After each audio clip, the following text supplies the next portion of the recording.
कहा जाता है कि प्रकृति के रहस्यों को समझना आसान नहीं है, लेकिन सच्चाई तो ये है कि प्रकृति के रहस्यों को कोई समझ ही नहीं सकता। कई बार हमारे मन में ऐसे सवाल आते रहते हैं जिनका जवाब लगभग किसी के पास नहीं होता है, लेकिन फिर भी हम उनके जवाब ढूंढने में लगे रहते हैं। आज तो विज्ञान ने इतनी उन्नति कर ली है, तो क्या कोई ऐसी टेक्नोलॉजी विकसित की जा सकती है जिससे हम स्वर्ग लोक या फिर दूसरे लोकों की यात्रा कर सकें। पुराणों में वर्णन मिलता है कि ब्रह्मा जी से इस ब्रह्मांड की उत्पत्ति हुई है और जब उनकी आयु समाप्त होती है तब यह ब्रह्मांड भी समाप्त हो जाता है। जहाँ ब्रह्मा जी रहते हैं उसे सत्यलोक कहा जाता है और जहाँ भगवान श्री विष्णु और माता लक्ष्मी जी निवास करते हैं उसे बैकुंठ कहते हैं, जहाँ पहुँचना ही मोक्ष होता है। जहाँ देवराज इंद्र के साथ सभी देवता निवास करते हैं उसे स्वर्गलोक कहा जाता है, जहाँ इंसान मृत्यु के बाद ही जा सकता है। सभी लोग इसी अंतरिक्ष में मौजूद हैं, लेकिन उन्हें देखा नहीं जा सकता, या ये भी कह सकते हैं कि सभी लोग पृथ्वी से इतनी ज़्यादा दूरी पर हैं कि वहाँ तक पहुँचना किसी इंसान के लिए संभव नहीं है। पृथ्वी से इन सभी लोगों की दूरी का जो अंदाज़ा लगाया गया है उसके मुताबिक अगर आज की टेक्नोलॉजी से हम बैकुंठ तक पहुँचने की कोशिश करें तो करीब 12 लाख से 14 लाख सालों का समय लग जाएगा। यानी कि आज की टेक्नोलॉजी से हम इन लोगों तक पहुंच ही नहीं सकते। आइए अब इसे थोड़ा विस्तार से जानते हैं। श्रीमद् भागवत पुराण के अनुसार बैकुंठ का स्थान ध्रुव तारों की ओर है। ध्रुव तारे जो पोल स्टार भी कहा जाता है, क्योंकि पृथ्वी के हर स्थान में यह तारा उत्तर दिशा में ही नजर आता है। पृथ्वी की ध्रुव तारे से दूरी है करीब 434 प्रकाश वर्ष। इन्हें ध्रुव लोक कहा जाता है।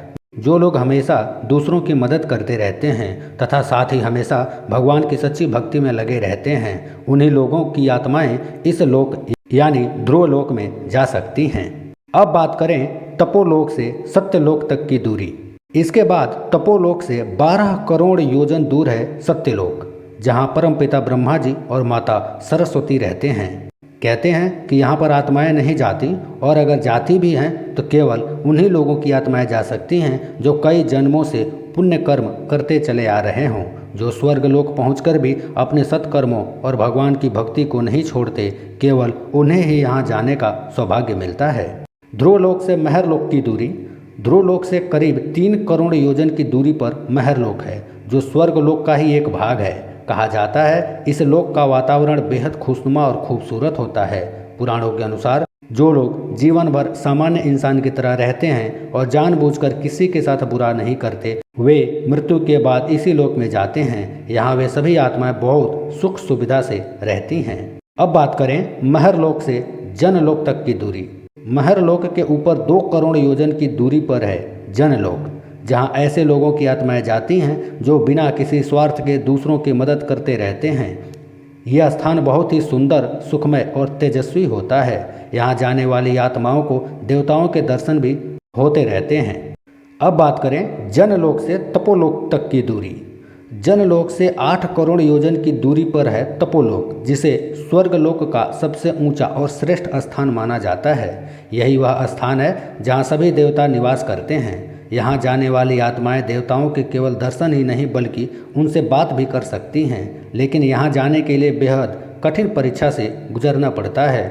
जो लोग जीवन भर अपने स्वार्थ का पूरी तरह त्याग करके केवल दूसरों के बारे में ही सोचते हैं और दूसरों की ही मदद करते हैं, साथ ही हमेशा भगवान की सच्ची भक्ति करते रहते हैं, उन लोगों की ही आत्माओं को इस लोक में जाने का सौभाग्य मिलता है। अब बात करें सत्यलोक से बैकुंठ लोक तक की दूरी। सत्यलोक से 2 करोड़ 62 लाख योजन की दूरी पर है बैकुंठ लोक, जहाँ निवास करते हैं भगवान श्री हरि विष्णु और माता लक्ष्मी। बैकुंठ तक जाने को ही मोक्ष कहा जाता है। यहाँ जैसी सुख सुविधा और कहीं नहीं है, इसलिए लगभग हर इंसान का अंतिम लक्ष्य मोक्ष को ही प्राप्त करना होता है, और यही अंतिम सत्य भी है, क्योंकि यहाँ जाने के बाद जन्म मरण या हर तरह के बंधन से मुक्ति मिल जाती है और रह जाता है तो केवल सुख ही सुख। इसलिए बैकुंठ को ब्रह्मांड का अंत भी कहा जाता है। इसके साथ ही पुराणों में ये भी वर्णन मिलता है कि बैकुंठ में ही गोलोक भी है, जहाँ पर भगवान श्री विष्णु अपने श्री कृष्ण रूप में राधा जी के साथ निवास करते हैं। अब बात करें पृथ्वी लोक से बैकुंठ लोक तक की दूरी। अब अगर सभी दूरियों को मिला लिया जाए और 1 योजन बराबर 12 किलोमीटर माने, हालांकि कई विद्वानों का अलग अलग राय है कि एक योजन बराबर 12 किलोमीटर होते हैं या नहीं है। कुछ लोग इससे ज़्यादा कहते हैं तो कुछ लोग इससे कम, लेकिन हम एवरेज में 12 किलोमीटर मान लें तो पृथ्वी से बैकुंठ तक की दूरी होती है लगभग 4 पदम 10 मील और 40 अरब किलोमीटर से भी बहुत ज़्यादा। आज हम अंतरिक्ष में 28,000 किलोमीटर प्रति घंटे की रफ्तार से उड़ान भर सकते हैं। अगर हम इससे कई गुना ज़्यादा स्पीड से भी बैकुंठ तक की यात्रा पर निकलें तो भी हमें करीब 12 लाख से 14 लाख सालों का समय लग जाएगा।